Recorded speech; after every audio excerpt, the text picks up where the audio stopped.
নমস্কার বন্ধুরা, আজকে আপনাদের জন্য একটা নতুন রেসিপি নিয়ে চলে এসেছি। তড়কা। প্রথমেই কড়াইতে তেল দিয়ে নেব। দিয়ে নিয়ে 5 ফোড়ন দেব।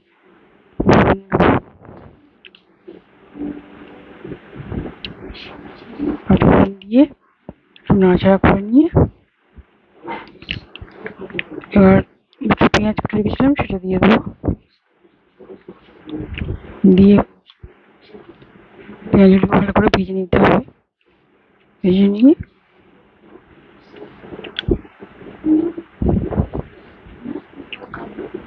নাড়াচাড়া করে ভাজা হয়ে গেলে তড়কাতে দুটো সিটি মেরে রেখেছিলাম তড়কা ডাল, ওটা দিয়ে দিলাম পেঁয়াজের সঙ্গে। দিয়ে এবার কাঁচা লঙ্কা কয়েকটা ভেঙে দিয়ে দেবো। আর রসুন পেস্ট করে রেখেছিলাম সেটা দিয়ে দিলাম। দিয়ে ভালো করে আর পরিমাণ মতো নুন দিয়ে দিতে হবে। আর দুটো টমেটো কেটে রেখেছিলাম সেটাও দিয়ে দেবো। নুন দিয়ে ভালো করে নেড়ে নিতে হবে। নেড়ে নিয়ে যাতে তলায় লেগে না যায় অল্প একটু জল দিয়ে ভালো করে নেড়ে নিয়ে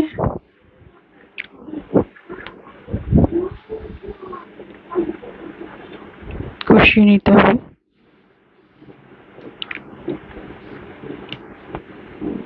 হয়ে গেলে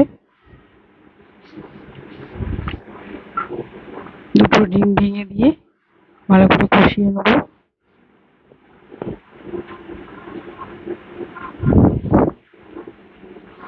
বন্ধুরা, ভালো লাগলে অবশ্যই লাইক, শেয়ার, সাবস্ক্রাইব করবেন।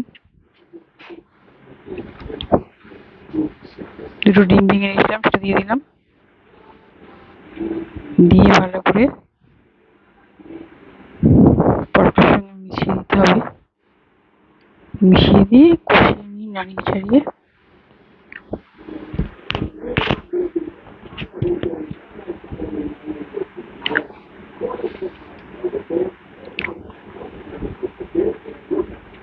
দেখুন মোটামুটি মিশে এসছে। এবার প্রেসারে দিয়ে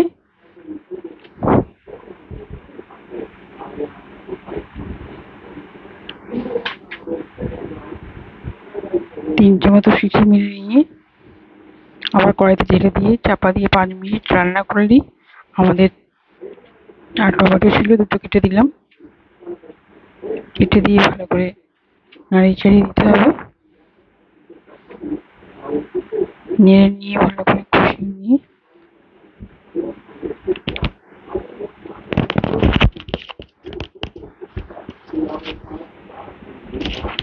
ঢেকে আরো 5 মিনিট রান্না করলেই আমাদের তড়কা রেসিপি রেডি। বন্ধুরা, রুটি পরোটার সাথে খেয়ে দেখবেন ভীষণ ভালো লাগে। আর লাস্টে তড়কা মশলা দিয়ে অল্প একটু মিষ্টি দিয়ে নামিয়ে নেব, তাতে টেস্টটা ভালো আসবে। তড়কাতে অবশ্যই তড়কা মশলা দেবেন, ভালো খেতে লাগে। দেখুন তড়কা রেসিপি রেডি। বন্ধুরা, ভালো লাগলে অবশ্যই লাইক, শেয়ার, সাবস্ক্রাইব করবেন।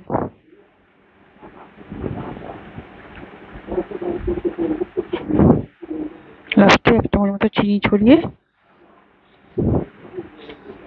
নাড়িয়ে নিলাম। মিশিয়ে দিয়ে নেড়ে ছেড়ে দিয়ে এবার নামিয়ে নেব। এইভাবে রান্না করে দেখবেন ভীষণ ভালো লাগে, অল্প মশলায়। ভালো লাগলে অবশ্যই সাবস্ক্রাইব করবেন।